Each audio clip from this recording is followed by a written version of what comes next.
সুলাইমান আলাইহিস সালামের সময় বিশ্বে এমন প্রযুক্তি ছিল, এই প্রযুক্তির ধার কাছেও কোনোদিনও এই বিশ্ব আর যেতে পারবে না। আমি আমি আমার হ্যাডসেট নিচ থেকে কথা বলছি না, এগুলো দলিল আছে সূরা সাবার মধ্যে, সূরা নামলের মধ্যে, অন্য অনেক জায়গায়, যে আল্লাহ রাব্বুল আলামিন সুলাইমান আলাইহিস সালামকে এমন রাজত্ব দিয়েছিলেন, এমন সুপ্রিম অথরিটি, ক্ষমতা, পাওয়ার, টেকনোলজি পৃথিবীতে কখনো ছিলও না, কিয়ামত পর্যন্ত আসবেও না। এখন পর্যন্ত কোনো টেকনোলজি আসে নাই যে আমি এই চেয়ারটাকে বলবো চলো আমাকে ঢাকায় নিয়ে নামাই দিবে, তাও আবার 1 সেকেন্ডের মধ্যে। কতটুকু সময়? এখন পর্যন্ত কোনো টেকনোলজি আসে নাই যে আমি চোখের পলক ফেলবো, এইটুক সময়ের মধ্যে আমার স্ত্রীকে আমার পাশে নিয়ে বসায় দিবে। আসছে? সুলাইমান আলাইহিস সালামের সময় এমন ছিল, সাগর থেকে মুক্তা, মণিমুক্তা আরোহণ করে এটা দিয়ে অট্টালিকা নির্মাণ করা হতো। তিনি জিন জাতিকে দিয়ে কাজ করাতে পারতেন। তিনি যাচ্ছেন রাস্তায়, পিঁপড়াটা গল্প করছে, এই সবাই গর্তে ঢুকো, সুলাইমান আসলে তোমাদেরকে পিষে ফেলবে, আর তিনি মুচকি মুচকি হাসছেন, পাখির ভাষাও বুঝতে পারছেন, পিঁপড়ার ভাষাও বুঝতে পারছেন। তার বাবা দাউদ আলাইহিস সালাম জাবুর তেলাওয়াত করছেন, এই সাগরের মাছ সব কাছে চলে আসছে জাবুর শোনার জন্য। এমন প্রযুক্তি আপনি এখনো বের করতে পেরেছেন? সভ্যতার যে বড়াইটা আমরা করি, এটা একটা কেবল, অহংকার। এটা কি আল্লাহ পাকের জন্য বলেছেন আমি কত কমকে এর আগে ধ্বংস করেছি, কত যে কমকে আমি ধ্বংস করেছি। ফাসিরু ফিল আরদি ফানজুরু কাইফা কানা আকিবাতুল মুকাদ্দিবিন। তোমরা এই জমিনে বিচরণ করতে থাকো, দেখো যারা আল্লাহকে অস্বীকার করেছিল তাদের কি পরিণতি হয়েছে। তো আমরা এখন যেটাকে নিয়ে দাবি করি, এটা সর্বোচ্চ স্তর নয় প্রযুক্তির। তো যে জায়গা থেকে এখানে চলে আসলাম, যে কোথায় ছিলাম আমরা, এই জামানাতেও আমরা শিরক করছি কিন্তু আল্লাহকেও বিশ্বাস করছি। প্রত্যেকটা সেক্টরে শিরক হচ্ছে। ডিটেলস বলার মতো জায়গাও এটা না, এবং এত সময় আমার হাতে নাই। আমি খালি সেক্টরগুলো বলে দেই। এক, এডুকেশন সেক্টর, শিক্ষা সেক্টর, এখানে শিরকের উপর শিরক হচ্ছে। আপনি যদি বিচক্ষণ হয়ে থাকেন, স্টাডি করেন, পড়াশোনা করেন, একটা অনেস্ট মন রাখেন, আগে সৎ একটা মন রাখেন, ডানে গেলে ডানে যাব, বামে গেলে বামে যাব, আমি নিউট্রাল থাকবো, আমি কোনো পক্ষ আগে নিব না, আমি যাচাই বাছাই করে দেখবো কথাটা সত্য না মিথ্যা। শিক্ষা ক্ষেত্রে শিরকের উপর শিরক হচ্ছে, শিরকের উপর শিরক। আজকে থেকে 25 বছর 30 বছর আগে যতটা শিরক ছিল না, এখন তার চেয়ে বেশি শিরক চলে আসছে। এমন এমন শিরক আসছে যেগুলোর প্রতি ঈমান রাখলে আপনার ঈমান ভঙ্গের 10টা কারণ আছে। এই 10 কারণের মধ্যে পড়ে যাবেন, আবার নতুন করে কালিমা শাহাদা দিয়ে ইসলাম কবুল করতে হবে, নতুন করে কালিমা শাহাদার সাক্ষ্য দিয়ে আবার মুসলিম হতে হবে। যতই দাম্ভিকতা দেখান, কবরে আপনাকেও যেতে হবে, কিচ্ছু করার নাই তখন। এখন যদি সলিউশনে না আসি, সংশোধন না করি, তাহলে অনেক দেরি হয়ে যাবে। এখনকার টিকটক জেনারেশনটা বিগত 30 বছরের মেহনতের ফসল। পশ্চিমাদের বিগত 30 বছরের মেহনতের ফসল এখনকার টিকটক জেনারেশন। ওরা মেহনত চালিয়ে যাচ্ছে, না জানি আরো 30 বছর পরে কোন টক জেনারেশন আসবে আল্লাহ ভালো জানে। একটা কমন সেন্সহীন, জীবনের উদ্দেশ্যহীন, একটা বুদ্ধিবৃত্তিক প্যারালাইজড প্রজন্ম। না জীবনের কোনো উদ্দেশ্য আছে, না কোনো পড়াশোনা করে, আর না একটু ভালো করে খেলাধুলা করে, আর না শরীর চর্চা করে, আর না কিছু লিখে, আর না কিছু জাতিকে কিছু দিচ্ছে, আর না পলিটিক্সে কোনো আগ্রহ আছে, আর না ইকোনমিক্সে কোনো আগ্রহ আছে, না ওয়ার্ল্ড অ্যাফেয়ার্স সম্পর্কে কোনো সচেতনতা আছে, না মুসলিম উম্মার এই দুরবস্থায় তার ভূমিকা রাখার কোনো ইচ্ছা পর্যন্ত আছে। না সালাত আদায় করে, না কুরআন তেলাওয়াত করে, আর না ওযু করতে জানে ঠিকভাবে, আর না ফরজ ওয়াজিব সুন্নাত মুস্তাহাব জানে, আর না ফিকহুল মুয়াসসারের মতো সহজ ফিকহের কিতাবগুলো তার আয়ত্ত করা আছে, না কোনো আলেমের সাথে সম্পর্ক আছে, না কোনো ইসলামিক স্কলারের কাছে সম্পর্কিত হয়, আর না মাদ্রাসায় যায়, আর না ইসলামের বেসিক ফান্ডামেন্টাল নলেজ অর্জন করে। জীবনের উদ্দেশ্যই নাই, শুধু মেয়ের পিছনে, শুধু মাদকের পিছনে, ড্রাগসের পিছনে, কোনো কোনো সময় মারামারি দাঙ্গা হাঙ্গামা করছে, কোনো সময় দেখা যায় বাইক দাবড়ায় বেড়াচ্ছে। বাবার বিত্তশালী, বাবার অনেক টাকা আছে, বাস কিনে দিয়েছেন বাইক, চলছে। পিছনে একটা বেহায়া বেশ্যা মেয়ে নিয়ে ঘুরছে, এই মেয়েটাও বেহায়া।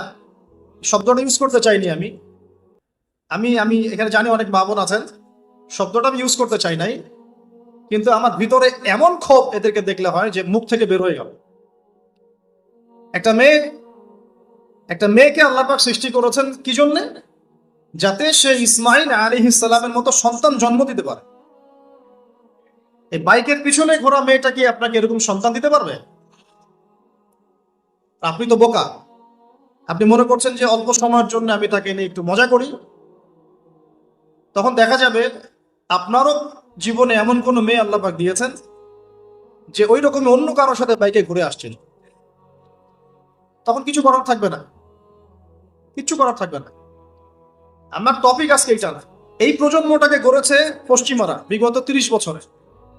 কত বছরে? এখন যে এডুকেশন সিস্টেমটা চলছে, এটা যদি এভাবেই চলতে থাকে, আপনি আর 20 বছর পরে এমন একটা প্রজন্ম পাবেন যাদেরকে যদি আপনি, আমি চ্যালেঞ্জ করতেছি, যাদেরকে যদি আপনি নতুন করে কোনো মুক্তিযুদ্ধে পাঠান, গুলি খেয়ে ফেরত আসবে, একটাকে মারতেও পারবে না। না দেশের প্রতি কোনো মহব্বত আছে, না উম্মার প্রতি কোনো মহব্বত আছে, না দেশের জন্য কিছু করতে পারবে, না জাতির জন্য, না উম্মার জন্য। সবচেয়ে বড় স্তর হচ্ছে উম্মার জন্য। সবচেয়ে বড় স্তর কি? উম্মার জন্য, যে পুরো মুসলিম উম্মা একটা জাতি, আমি এমন একজন বড় নেতা হব যে পুরো মুসলিম উম্মার জন্য কাজ করব। এই যে চেতনা, এই জাজবা, পরিশ্রম, অধ্যাবসায়, একটা ভিশন, একটা প্যারেন্টিং, একটা কনস্ট্রাকটিভ সিলেবাসে পড়াশোনা করা, তারবিয়াত, প্রশিক্ষণ, এর ধার কাছেও নাই জানিস। আমরা ঢাকায় দেখি মানুষ খালি খাচ্ছে আর খাচ্ছে, সবাই বসে খায়। ফাস্টফুডের দোকান হাজার হাজার হাজার হাজার, সবাই মেয়ে ছেলে একসাথে বসে খায়, চটপটি, ফুচকা, বার্গার, পিৎজা, খাওয়াই যাবে ওদের কাজ। রাস্তায় ফুটপাতে পাটি বিছায় বসে খাওয়া দাওয়া করতেছে, সবাই খাচ্ছে, গল্প গুজব করছে, গোল গোল হয়ে বসে বসে মোবাইলে কি কি জানে করতেছে, গোল হয়ে 10 জন বসে আছে একসাথে। যেই মুহূর্তে ধরেন যে মুসলিম উম্মার একটা অঞ্চলে একটা বোমার আঘাতে 500 জন শিশুকে হত্যা করা হয়, ওই মুহূর্তে বসে সে হাসাহাসি করতেছে। ওই মুহূর্তেও তার কোনো ফিকির নাই, নামাজের সেজদা একটু দোয়া করব, আমি আল্লাহর দিকে ফিরে আসি, ওগুলো অনেক দূরের কথা, বাদ দেন। শুধু এতটুকু ফিকির, আচ্ছা আমি দুনিয়াতে আছি কেন, আমি দুনিয়াতে এসেছি কেন? এক সময় তো আমি ছিলাম না, আবার এক সময় আমি থাকবো না। কেউ এসে চিরস্থায়ী হতে পারে নাই, তো আমরাও পারবো না। তো আল্লাহ পাক আমাদেরকে সৃষ্টিটা করলেন কেন? আমার কাছে আমার রব কি চান? আমি যদি না থাকতাম তাহলে আমার পরিবার চলতো কিনা, আমার সমাজটা চলতো কিনা, আমার শিক্ষা ব্যবস্থাটা চলতো কিনা, আমার দেশটা চলতো কিনা, এই বিশ্বের ঘূর্ণন চলতো কিনা, আর্নিক গতি চলতো কিনা, থেমে যেত? উত্তর না। আমি না থাকলে আর্নিক গতি থামতো না, আমি না থাকলে কি আমার পরিবার থেমে থাকতো না, আমার সমাজ থেমে থাকতো না, এই মসজিদ থেমে থাকতো না, এই রাজনীতি থেমে থাকতো না, অর্থনীতি থেমে থাকতো না, দেশও থেমে থাকতো না, উম্মাও থেমে থাকতো। তাহলে আল্লাহ পাক আমাকে কেন সৃষ্টি করলেন? আমার কি রোল আছে এখানে, আমার কি ভূমিকা?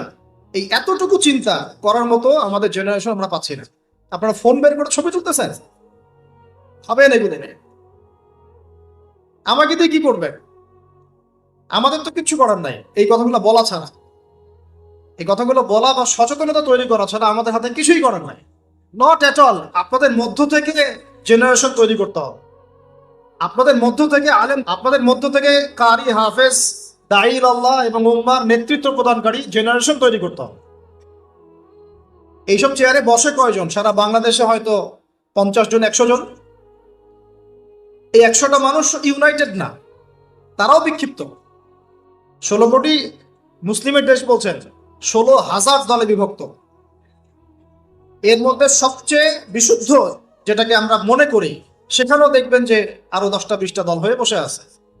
এর বাইরে গিয়ে আবার যারা বললো না তারা বিশুদ্ধ নয়, আমরাই সবচেয়ে বিশুদ্ধ, ওদের মধ্যেও 10টা দল হয়ে গেল। না তারা ইউনাইটেড, না তারা মানে আমরা, না আমরা ইউনাইটেড, আর না আমাদের কোনো আমিরুল মুমিনিন আছে যিনি সবাইকে একটা জায়গায় নিয়ে দিনের কিছু খেদমত নিবেন। আসামু ওয়া তাআ থাকবে, শুনলাম মানলাম আনুগত্য করলাম, এমন থাকবে? নাই। না কোনো ইকোনমিক বেস, না কোনো স্বতন্ত্র মিডিয়া, না স্বতন্ত্র প্রযুক্তি, না কোনো স্বতন্ত্র মানে পলিটিক্যাল প্ল্যাটফর্ম, কিছু না। অনেকেই দৌড়াচ্ছেন পশ্চিমাদের তন্ত্রমন্ত্রের পিছনে, এইটাও নেক্সট স্রোতে ধোকা খাচ্ছেন। আমি আমার কথা স্পষ্ট করে বলে দিলাম, এটাও নেক্সট স্রোতে ধোকা খাচ্ছেন। এটা তাদের জন্য শোভা পায় যারা ধর্ম এবং রাজনীতি আলাদা করে চিন্তা করে, যে ওইটা একটা জিনিস, এটা একটা জিনিস, সে তার মতো রাজনীতি করছে। এটা এটা তাদের জন্য শোভা পায়।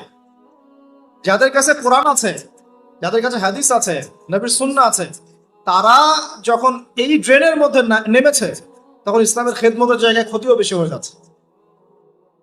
কোনো কোনো সময় কিছু কিছু বেনিফিট হয়তো আপনি পাচ্ছেন, মনে করছেন এই অল্প অল্প বেনিফিটে হয়তো অনেক কিছু হয়ে যাবে, ভুল ধারণা।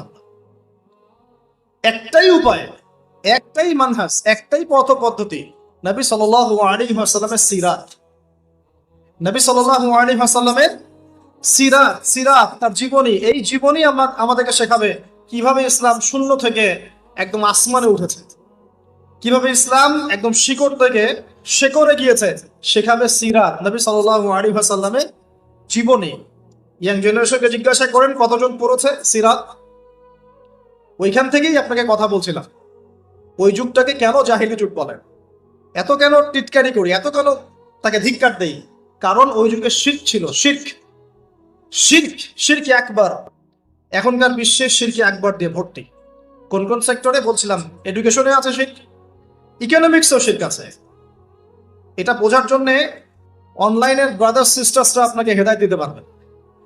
এটা বোঝার জন্য আপনাকে এমন স্কলারশিপের কাছে আসতে হবে যারা কোরআন এবং হাদিসকে দিয়ে বর্তমান ইকোনমিকে ডিল করতে পারে।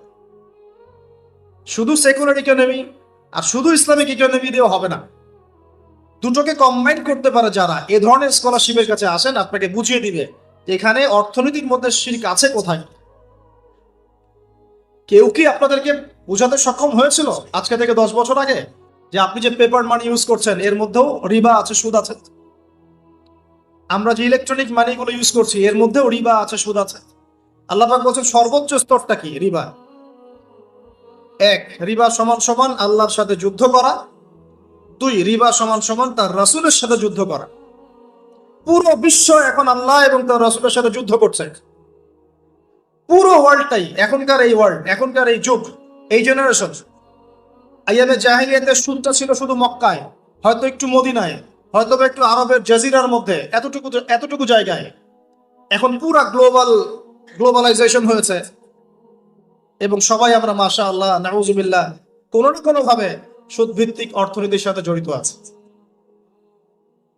ফেডারেল রিজার্ভ ব্যাংকের আন্ডারে, ওয়ার্ল্ড ব্যাংকের আন্ডারে, আইএমএফ এর আন্ডারে যত সেন্ট্রাল ব্যাংক আছে কেউ সুদ মুক্ত থাকতে পারবে না। আপনি গভর্নমেন্টকে দোষ দিয়েন না, গভর্নমেন্টকে দোষ দিয়ে লাভ নাই, কিছু করতে পারবেন না।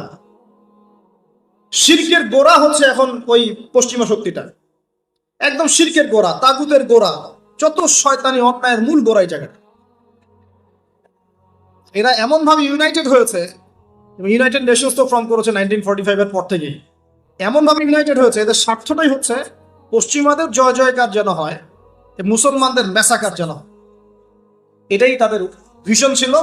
এই ভিশনে বিগত 100 বছর থেকে আমরা হাঁটছি। মনে রাখবেন, এটা আবাবিল পাখি আসার যুগ নয়, এটা আবরাহার যুগ নয়, এটা আবরাহার যুগ নয় যে আবাবিল আসবে। আবাবিল পাখির নাম নয়, আবাবিল মানে ঝাঁকে ঝাঁকে, তয়রন আবাবিল, আবাবিল মানে ঝাঁকে ঝাঁকে। এটা আবাবিলের যুগ নয়, আবরাহার যুগ নয় যে আবাবিল এসে আপনাকে উদ্ধার করবে বিপদ থেকে।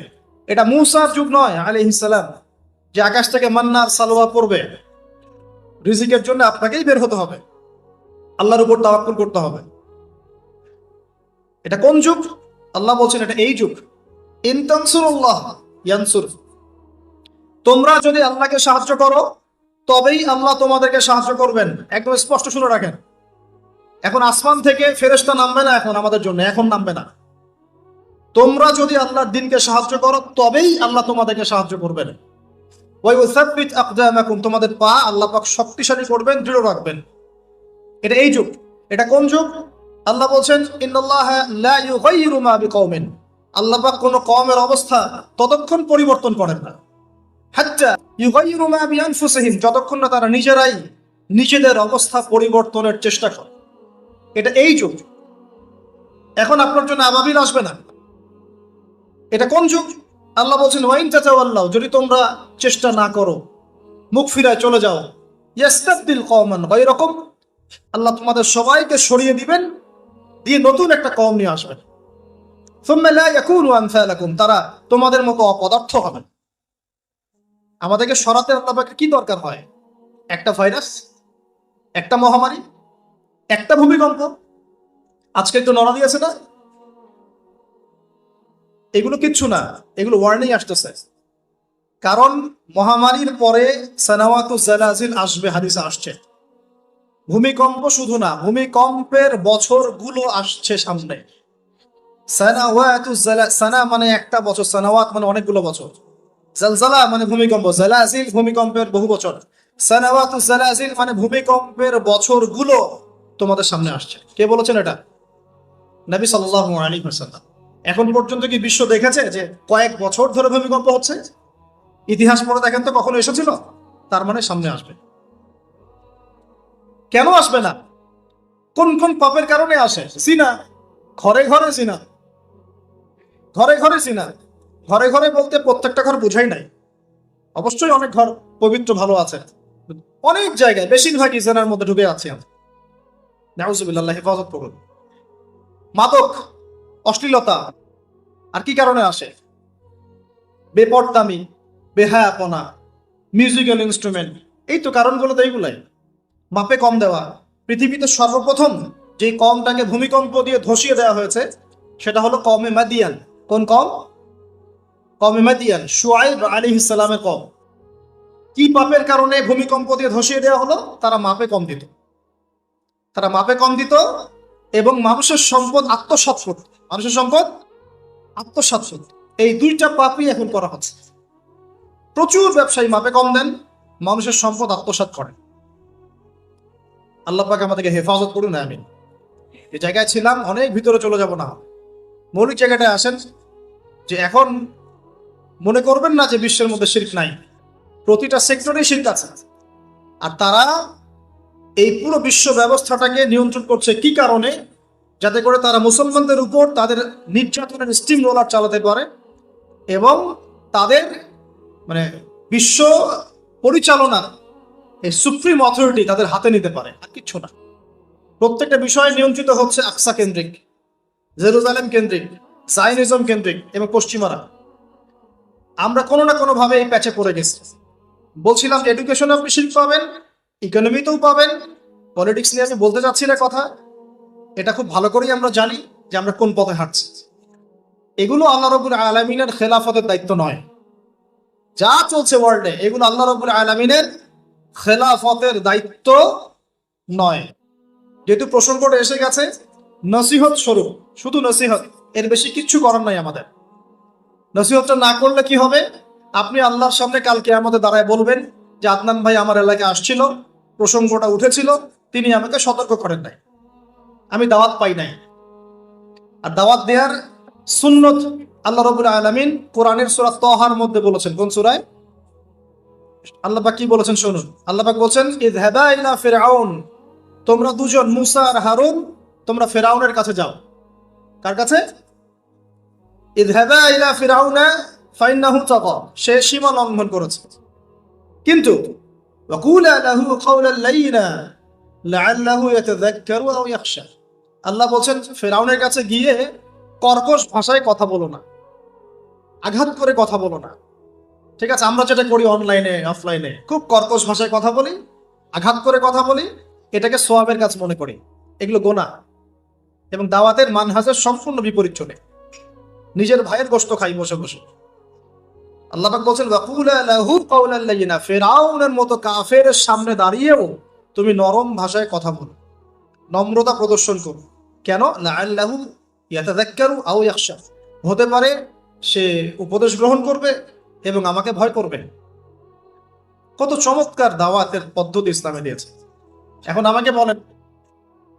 আমাকে বলেন যে আল্লাহ পাক কি জানতেন না যে ফিরআউন পরবর্তীতে ঈমান আনবে না?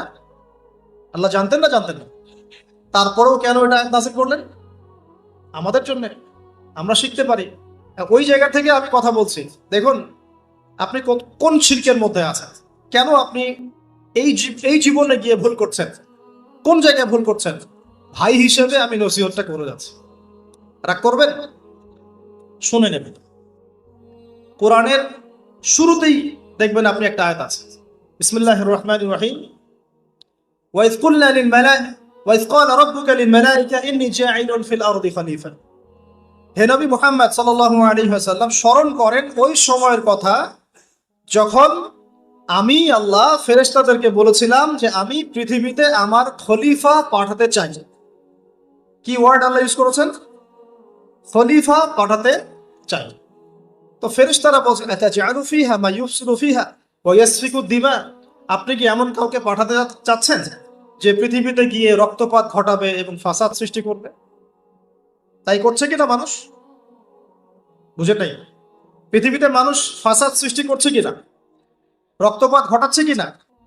ফেরেশতারা তাদের দূরদর্শিতায় সঠিক ছিল কিনা? ছিল। তারপর আল্লাহ পাক বললেন ইন্নী আ'লামু মা লা তা'লামুন, আমি যা জানি তোমরা সেটা জানো না।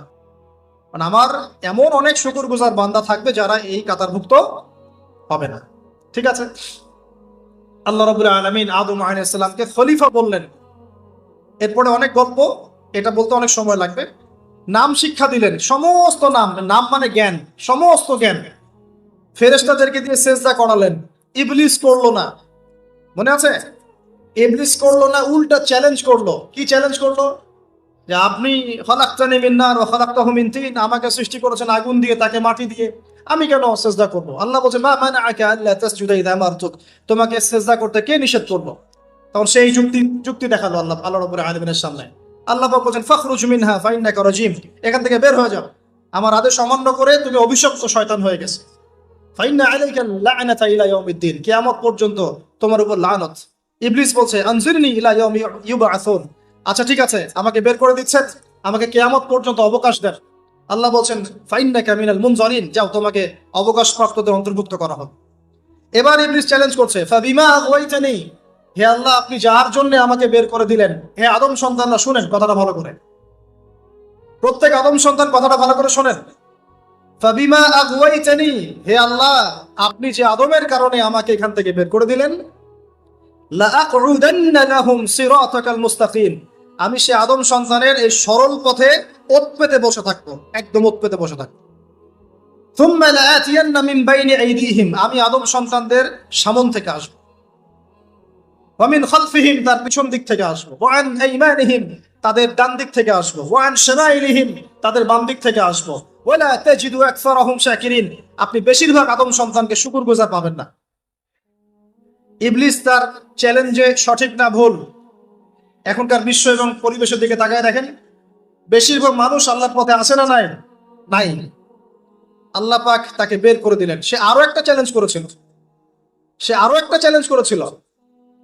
সে চ্যালেঞ্জ করেছিল, এইটা আমি আজকে স্টাডি করতে গিয়ে পেয়েছি, বিকজ আজকে একটা ইস্যু আমার সামনে এসেছিল, তো মনে হলো যে এটার দলিলটা কোথায় বের করতে হবে। তো দেখলাম যে ওয়াও, এটা তো ইবলিসের চ্যালেঞ্জ। এখনকার যে প্রবলেমসগুলো আপনি ফেস করছেন, জিনার প্রবলেম, ফ্রি মিক্সিং এর প্রবলেম, তারপরে এই যে ব্যভিচারের প্রবলেম, অশ্লীলতার প্রবলেম, এগুলো ইবলিসের চ্যালেঞ্জ ছিল। সুবহানাল্লাহ, এগুলো ইবলিস আল্লাহর সাথে চ্যালেঞ্জ করেছিল যে আমি আদম সন্তানকে এইভাবে পথভ্রষ্ট করব। কি বলেছে জানেন? সূরা নিসা 119 নম্বর আয়াতে ইবলিস এই চ্যালেঞ্জটা করেছে, ওয়ালা উদিল্লান্নাহুম, শুধু তাই নয়, আমি আদম সন্তানদেরকে অবশ্যই পথভ্রষ্ট করব। এক, ওয়ালা উমান্নিয়ান্নাহুম, আমি অবশ্যই আদম সন্তানদেরকে মিথ্যা আশ্বাস দিব। কি দিব? মিথ্যা আশ্বাস দিব। ওয়ালা আমুরান্নাহুম, আমি আদম সন্তানকে আদেশ করব, ফালাইউবাত্তিকুন্না আযানাল আনআম, তারা পশুর কানগুলোর মধ্যে ছিদ্র করা শুরু করবে। আরো আছে, ওয়ালা আমুরান্নাহুম, আমি তাদেরকে আরো আদেশ করব, ফালাইয়ুগাইয়িরুন্না খালকাল্লাহ, এইটাই হচ্ছে কথা। ফালাইয়ুগাইয়িরুন্না খালকাল্লাহ, আমি আদম সন্তানদেরকে আদেশ করব তারা যেন আল্লাহর সৃষ্টিকে বিকৃত করে, তারা যেন আল্লাহর সৃষ্টিকে বিকৃত করে। আব্দুল্লাহ বিন মাসউদ রাদিয়াল্লাহু আনহু এই আয়াতের আলোকে বলছেন যে মেয়েরা ব্রু প্লাক করে, এরাও তার অন্তর্ভুক্ত। যে মেয়েরা বা ছেলেরা হাতে ট্যাটু আঁকে, তারাও এর অন্তর্ভুক্ত। যারা দাঁত শান করে, নর্মাল আল্লাহ পাক স্বাভাবিক যা দিয়েছেন তাকে শান করে, শানিত করে, ধারালো করার চেষ্টা করে, এরাও তার অন্তর্ভুক্ত। তাহলে যারা ছেলে থেকে মেয়ে হচ্ছে, এরা কাদের অন্তর্ভুক্ত? এরা কাদের অন্তর্ভুক্ত? এটাকে আমরা প্রমোট করতেছি। কিভাবে এরকম একটা মানুষ আমাদের এমপি মন্ত্রীর সাথে দেখা করতে পারে, সুসংবাদ দিতে পারে? কিভাবে তারা ইন্সপিরেশন পায়? কোত্থেকে ইন্সপিরেশন পায়? এটা একটা ছেলে, বাহ্যিকভাবে ছেলে, মানসিকভাবে মেয়ে, তারা আল্লাহ পাকের সৃষ্টিকে বিকৃত করবে। এই যে শয়তান চ্যালেঞ্জ করেছে, এখন দেখেন ওই যুগ চলছে, ওই যুগে আমরা চলে আসছি। শয়তান চ্যালেঞ্জ করেছিল সামন থেকে আসবো। সামন থেকে আসবো মানে কি? স্পষ্ট কুফর শিরক এগুলো নিয়ে আসবে, চিনতে পারবেন স্পষ্ট কুফর শিরক। পিছন থেকে আসবো, পিছন থেকে আসবো মানে কি? এমন কিছু নিয়ে আসবে আপনি চিনতে পারবেন না কোনটা সত্য কোনটা মিথ্যা। ডান দিক থেকে আসবো মানে কি? আপনাকে দুনিয়া নিয়ে আসবে, দুনিয়ার চিন্তা পেরেশানি দিয়ে দিবে। বাম দিক থেকে আসবো মানে কি? পরকালের ফিকির আপনাকে বিভ্রান্ত করে রেখে দেবে, নেক্সট রুটে ধোকা খাওয়াই দিবে। এখানে বলছে আমি অবশ্যই পথভ্রষ্ট করব। এরা পশুর কান ছিদ্র করবে এবং আল্লাহর সৃষ্টিকে তারা বিকৃত করবে। আব্দুল্লাহ বিন মাসউদ রাদিয়াল্লাহু আনহুর যুগে তো এরকম জেনারেশন ছিল না, তাই তিনি এই কথাটা বলতে পারেন নাই। তখন তিনি বলেছেন রূপ লাগ করলেও এর অন্তর্ভুক্ত হবে, দাঁত শান করে উপরে ফেললে অন্তর্ভুক্ত হবে, ট্যাটু আঁকলে অন্তর্ভুক্ত হবে। আল্লাহ পাক স্বাভাবিক যা দিয়েছেন তার থেকে যদি অস্বাভাবিক পরিবর্তন করতে চায় সৃষ্টিকে, তাহলে এর অন্তর্ভুক্ত হবে। তবে যেসব ক্ষেত্রে ইসলাম অনুমোদন দিয়েছে ওই ক্ষেত্র জায়েজ। যেমন ওই যে ছাগলকে অনেক সময় খাসি করা হয়, এগুলো সাহাবীদের যুগেও ছিল, এগুলো করাও হয়েছে, অনুমোদনও আছে ইসলামে, চাইলে করতে পারে। কিন্তু একটা আদম সন্তানের আকৃতিকে এভাবে আপনি পরিবর্তন করে দিবেন, এটাকে উৎসাহিত করে দিবেন, এটা নিয়ে বই লেখা হবে, প্রমোট করা হবে। সুবহানাল্লাহ, আমরা কোন যুগে চলে আসলাম? আমরা দেখতে দেখতে কোন যুগে চলে আসলাম? আজকে থেকে 30 বছর আগেও একটা ছেলে যদি একটা ছেলের দিকে আকর্ষিত হতো, এটাকে মানসিক রোগ বলা হতো। এখন এটাকে জায়েজ করে দেওয়া হচ্ছে। দেখা যায় প্রতি 100 জনের মধ্যে 5 জন 6 জন দেখা যায় ফেসবুক এগুলো ঘাটাঘাটি করলে চোখ কপালে উঠে যায়। আগে যেমন পতিতালয়ের জন্য এই ছেলেপেলেগুলো কিছু পাগল ছিল, ওখানে গিয়ে রাত কাটাতো, তারপরে ওদেরকে বাসায় নিয়ে আসা শুরু হলো। মানে একটা ছেলে একটা মেয়েকে ভাড়া করে বাসায় নিয়ে আসতো, রাত কাটাতো। এটাও তো একটা নোংরা যুগ ছিল কয়েকদিন আগেই। এখন কি হয় জানেন? একটা ছেলে আর একটা ছেলেকে ভাড়া করে বাসায় নিয়ে যায়। আল্লাহ পাকের গজব টেনে নিয়ে আসতেছেন আপনারা। আল্লাহ পাকের গজবটা জোর করে টেনে নিয়ে আসতেছেন। আল্লাহ পাক গজব দিতে চাচ্ছিলেন না আপনাদের উপরে, এবার দিবেন ইনশাআল্লাহ। জোর করে আপনার গজব টেনে আনতেছেন। আমি জেনারেশনের অধঃপতনের স্তরগুলো আপনাকে দেখাতে পারবো। আগে চিঠি লিখতো গোপনে গোপনে, লজ্জা শরম হায়া